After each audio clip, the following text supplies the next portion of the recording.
World Mission Report. Shalom dan happy sahabat. Cerita mission kita pada hari ini bertajuk Berubah. Cerita ini ditulis oleh Andrew McChesney. Cerita mission ini adalah sambungan kesaksian hidup Theo-Pen yang diganggu oleh kuasa gaib. Ayah berasa kecewa apabila Theo-Pen menyertai gereja Seventh-day Adventist di negara Guinea di Afrika Barat. Bapaknya adalah seorang pemimpin dalam denominasi Kristen yang lain. Dia berasa malu karena anaknya, seorang pelajar sekolah menengah, telah memilih agama yang berbeza. Anda mempunyai masa seminggu untuk mengubah pikiran Anda, katanya. Jika Anda tidak pergi ke gereja pada hari Ahad, adalah lebih baik untuk kita jalan yang berbeza. Theo-Pen berasa sedih. Dia sangat menyayangi Bapak, tetapi dia juga telah mengalami kuasa Yesus selepas seorang bapak saudara menjemputnya untuk pergi ke gereja Adventist. Dia telah mengalami serangan syaitan yang hanya berhenti apabila Adventist berdoa untuknya. Kemudian, semasa membaca Alkitab, dia telah mengetahui bahwa orang Kristen harus beribadah pada hari Sabat hari ke-7, bukan pada hari Ahad, hari pertama dalam minggu itu. Theo-Pen tidak mahu kembali ke kehidupan lamanya. Datuk Theo-Pen memutuskan untuk campur tangan. Sebagai orang tertua dalam keluarga, beliau sangat dihormati. Kamu keliru, kata Datuk.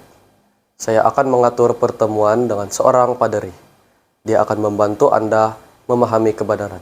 Datuk dan ayah membawa Theo-Pen ke rumah seorang paderi. Dia bukan sekadar seorang paderi. Dia adalah seorang ahli teologi terkemuka dan dia mengajar agama di sebuah university. Apa yang menyebabkan kamu meninggalkan gereja? Paderi itu bertanya kepada Theo-Pen. Theo-Pen membuka Alkitabnya kepada Keluaran 20. Saya ingin kita mempelajari 10 perintah. Dia membaca perintah pertama yang mengatakan, jangan ada padamu Allah lain di hadapanku. Keluaran 20 ayat 3. Kemudian dia membaca perintah kedua yang melarang penyembahan patung ukiran. Paderi itu mempertahankan patung ukiran di gereja. Beliau berkata, orang Israel diselamatkan dengan melihat seekor ular gangsa yang diangkat oleh Musa di padang gurun. Maka orang Kristen hari ini boleh diselamatkan dengan melihat ikon. Theo-Pen meneruskan kepada perintah keempat yang mengatakan, ingatlah dan kuduskanlah hari Sabat. Paderi itu membalas bahwa hukum itu telah diubah. Theo-Pen menjawab dengan kata-kata Yesus. Janganlah kamu menyangka bahwa aku datang untuk meniadakan hukum Taurat atau kitab para nabi. Aku datang bukan untuk meniadakannya, melainkan untuk menggenapinya. Matius 5 ayat 17. Kemudian, paderi itu menuduh Theo-Pen tidak mematuhi perintah kelima. Awak sayang ayah awak, katanya. Anda tidak melakukan apa yang dia suruh Anda lakukan. Tuhan berfirman, hormatilah ayahmu dan ibumu. Theo-Pen menjawab, tetapi Yesus berkata, barang siapa mengasihi bapa atau ibunya lebih daripada aku, ia tidak layak bagiku. Paderi itu memandang ayah. Tiada lagi yang dapat dilakukan untuk anak Anda, katanya. Jangan biarkan dia tinggal di rumah karena dia akan mempengaruhi orang lain. Ketika meninggalkan rumah paderi itu, ayah sangat marah. Dia mengancam untuk membakar sijil kelahiran Theo-Pen dan memutuskan semua hubungan dengannya. Dia mengutuk Pak Cik yang telah menjemput Theo-Pen ke gereja Adventist. Theo-Pen mempertahankan bapak saudaranya. Dia tidak pernah mengajar saya sesuatu yang buruk, katanya. Dia hanya menunjukkan kepada saya jalan. Ayah mengadu secara langsung kepada Pak Cik itu. Pak Cik itu mengingatkannya tentang serangan roh jahat. Theo-Pen berada dalam masalah yang mendalam, katanya.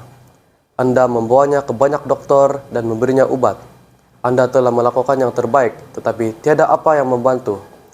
Budak itu tidak mengikut saya. Dia mengikuti firman Tuhan. 8 bulan berlalu. Kehidupan Theo-Pen berubah secara drastik. Dia bukan saja kekal bebas daripada serangan roh jahat, tetapi dia juga membesar menjadi seorang pemuda yang baik hati dan pemurah. Jiran-jiran yang pernah berusaha menjauhkan anak-anak mereka daripadanya dan pengaruh buruknya, kini mahu anak-anak mereka menjadi sepertinya. Hari ini, Tiopen tinggal di rumah dan dia memelihara Sabat hari ke-7 dengan bebas. Dia berdoa agar Bapak dan Datuk mengenali Yesus yang mengubah hidupnya.